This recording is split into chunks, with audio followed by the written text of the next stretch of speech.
오늘 말씀의 제목은 타국에 갔더니 라는 제목입니다. 1절 끝자락에 있는 9절 타국에 갔더니, 이 구절은 우리가 삶 속에서 마주하게 되는 영적인 외로움에 대한 수많은 질문들, 그리고 그 가운데서도 흔들리지 않는 믿음의 중요성을 좀 생각해 보게 하는 그런 구절입니다.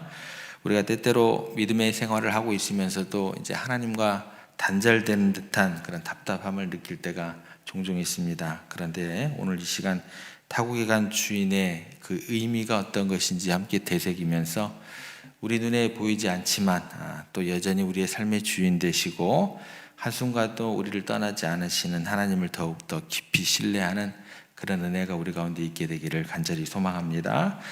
타국에 갔다라는 것은 문자 그대로 주인이 포도원에서, 즉 소작인들이 있는 곳에서 물리적으로 멀리 떠났다라는 것을 의미하는 것입니다.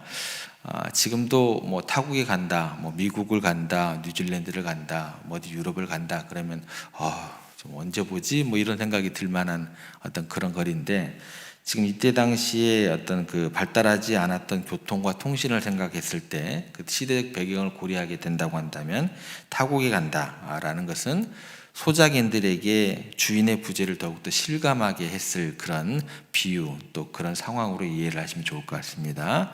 주인이 더 이상 눈에 보이지 않고 또 즉각적인 어떤 소통이 어렵다. 요즘은 뭐 핸드폰도 있고 또 카카오 영상 통화도 있고 그래가지고 소통도 괜찮고 또 목소리뿐만 아니라 이렇게 화면으로도 얼굴도 볼 수 있는 그런 건데, 이때 당시에는 뭐 보는 것은 둘째치고라도 소통도 어려워지는 어떤 그런 시대라는 것이죠. 이제 소작인들은 스스로 판단해야 되고 또 그들의 어떤 노력을 통해서 포도원을 경영해야 된다. 온전히 그들만의 책임감에 주어지는 그런 상황에 놓여 있다라는 것입니다. 그래서 이처럼 주인의 부재라는 것은 우리의 삶 속에서는 때로는 경험하는 하나님의 침묵, 또 보이지 않음을 떠올리게 할 수밖에 없다라는 거죠. 그래서 우리의 고난과 역경 속에서 우리가 간절히 기도하지만 즉각적인 응답 받지 못할 때도 있고, 또 삶의 방향을 그렇게 잃고 방황하면서 하나님의 존재 자체에 의심을 품기도 하게 되더라는 것입니다. 짙은 안개 속에서 하나님께서는 희미하게만 느껴지기도 하고 아예 보이지 않는 것처럼 생각되어질 수 있다는 것입니다. 이런 생각들과 마음들 지극히 자연스러운 것입니다. 너무 힘들어하지 마시기 바랍니다. 우리만 그런 게 아니에요. 우리만 그런 게 아닙니다. 욥을 보더라도 그래요. 욥은 자신에게 닥쳐오는 끝없는 그 고난 속에서 나는 하나님을 믿는 믿음의 사람이기 때문에 전혀 흔들림이 없이 꿋꿋이 하나님만 바라볼 거야. 전혀 그렇지 않았어요. 욥이 뭐라고 고백하는가 보면은 욥기 23장 8절에서 9절 말씀을 보면 욥이 이렇게 고백을 합니다. 내가 앞으로 가도 그가 뭐라 할까요? 아니 계시고, 그럼 뒤로 가면 보일까요? 뒤로 가도 보이지 아니하며, 그가 왼쪽에서 일하시나 내가 만날 수 없고, 그가 오른쪽으로 돌이키시나 내가 배울 수 없구나. 욥도 이렇게 고백을 하게 됩니다. 하나님을 찾을 수 없는 그 답답한 심정을 우리 대신 그렇게 토로하는 것 같습니다. 욥만 그런 게 아니죠. 다윗도 마찬가지입니다. 다윗이 뭐라고 고백을 하냐면, 나의 하나님이여, 나의 하나님이여, 어찌하여 나를 뭐라고 나올까요? 버리셨나이까. 이걸 예수님께서 그대로 따라 하시는 거죠. 그죠? 어찌하여 나를 멀리하여 돕지 아니하시오며 내 신음소리를 듣지 아니하시나이까. 뭐 욥 정도 그런데, 다윗 정도 그런데 우리야 뭐 그런 마음이 자연스럽게 드는 건 네 한 가지죠. 괜찮습니다. 그게 당연한 우리들의 연약함이고 당연한 우리의 신앙의 길을 감에 있어서 하나님께서 안다라는 거죠. 여러분들 고통에 있을 때, 여러분들 자녀들이 아파 있을 때, 자녀들이 막 여러분들이 짜증내는 거, 너 왜 짜증내냐 여러분들 그러세요? 네 아픔이 어떤 건지 내가 알아. 그게 부모들의 마음이다. 하나님에 대해서도 똑같이 생각을 하시면 돼요. 우리가 그 상황 가운데 있을 때 아파요, 힘이 들어요. 그렇게 외친다고 했을 때 하나님께서 넌 말이야, 목사가 말이야, 그따위로 신앙생활 하면 되겠어? 하나님께서 이러시겠냐는 거예요. 우리 하나님 절대 그러지 않으십니다.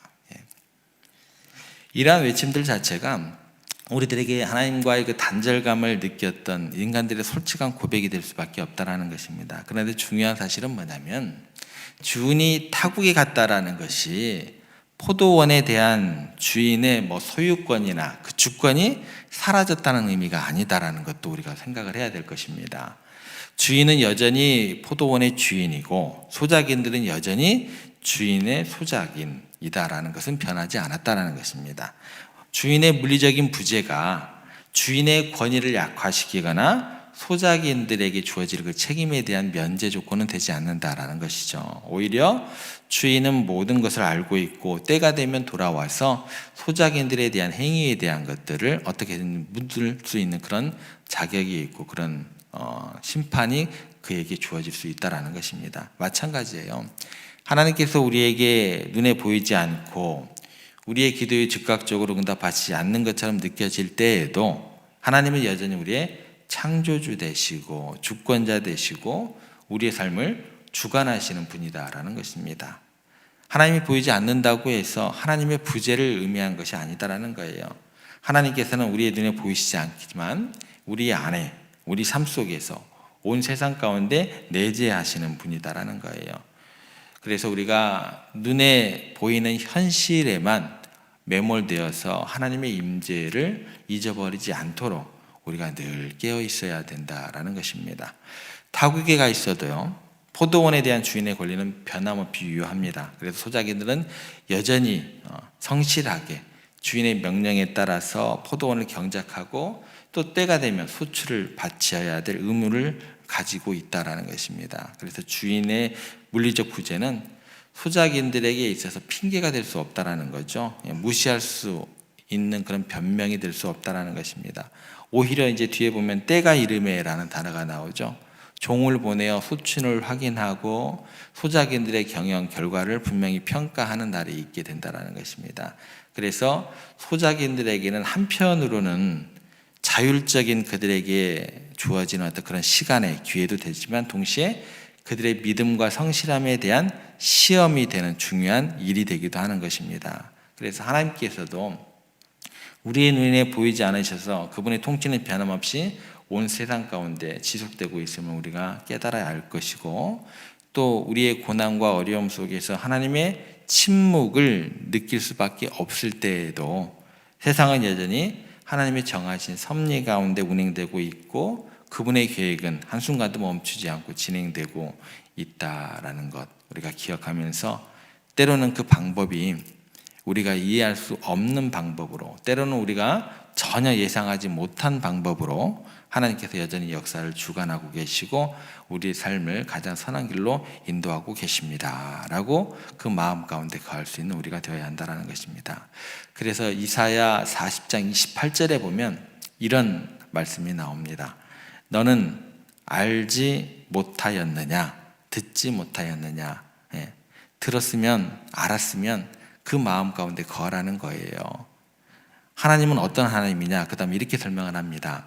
영원하신 하나님 여호와 땅끝까지 창조하신 이는 피곤하지 아니하시며 곤비하지 아니하시며 명철이 한이 없으시며 그러니까 하나님을 우리와 같이 동일한 분으로 착각하지 말고 우리와 같이 연약한 분으로 생각하지 말고 결코 피곤하거나 지치시지 않으시고 모든 상황을 완벽하게 아시고 섭리하는 분임을 알고 들은 대로 믿었으면 좋겠다라는 거죠. 보이지 않는 하나님의 섭기 손길로 우리를 이끌어 가십니다라는 게 우리의 믿음의 고백이 되어야 할 것입니다. 그러면 이게 이제 어떤 식으로 작동을 하게 되냐면 역설적으로요. 하나님께서 타국에 계시는 시간은요.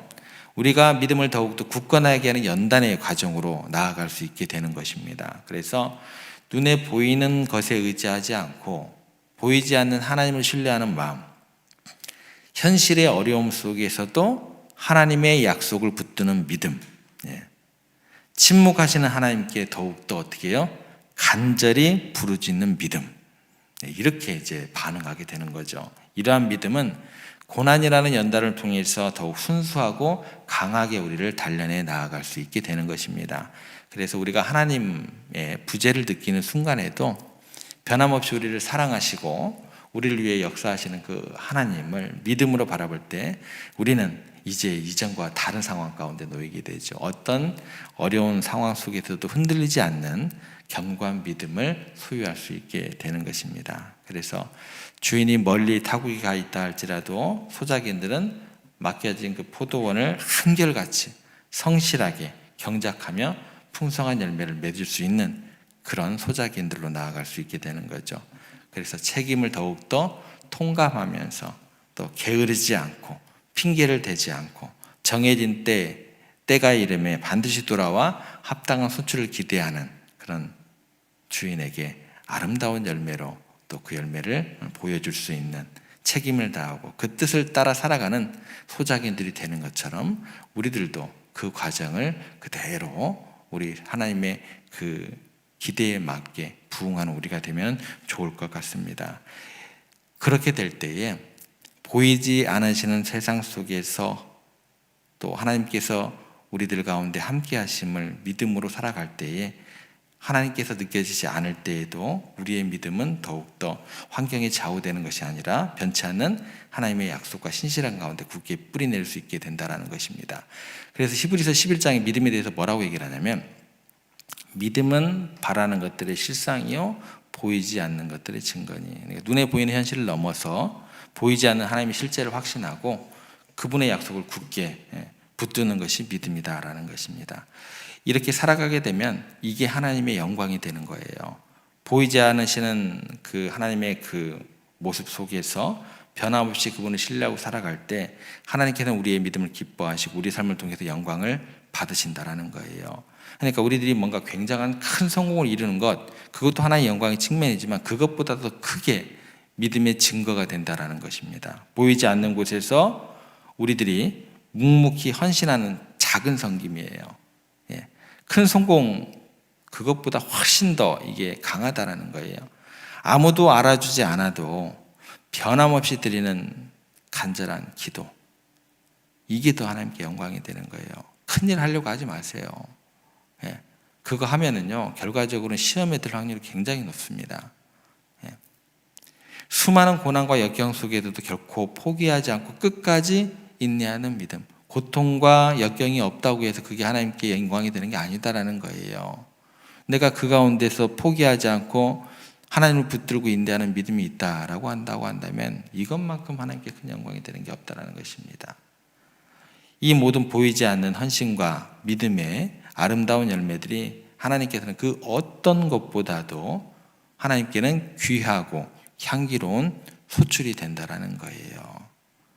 우리 눈에 보이는 세상적인 가치에 우리가 현혹되지 않고 보이지 않는 그런 영원한 가치를 추구하면서 오직 믿음으로 하나님과 동행하는 복된 삶을 살아감으로써 우리의 삶 자체가 하나님께 영광이 되는 것입니다.